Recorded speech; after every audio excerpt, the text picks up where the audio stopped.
High দোস্ত, আপনাদের সামনে আরও একটি নতুন ভিডিও নিয়ে চলে আসছি। এই দেখুন ব্রহ্মপুত্রের উপরে নতুন ব্রিজ বানাচ্ছে। তার নিচে দেখুন কত সুন্দর করে পূজার জন্য প্যান্ডেল বানিয়ে খুব সুন্দরভাবে অনুষ্ঠান চলছে। খুব ভালো লাগবে দেখে জায়গাটি। ওই পাশে পানি,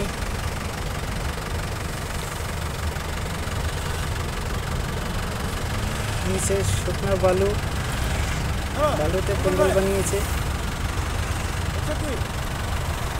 ও স্যার, জায়গাটা কেনেকা লাগিছে? ভাল লাগিছে না?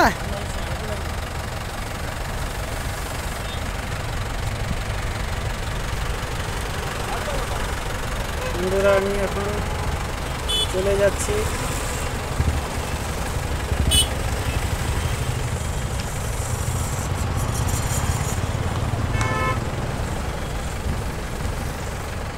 ভিডিওটি কেমন হয়েছে একবার জানিয়ে দিবেন।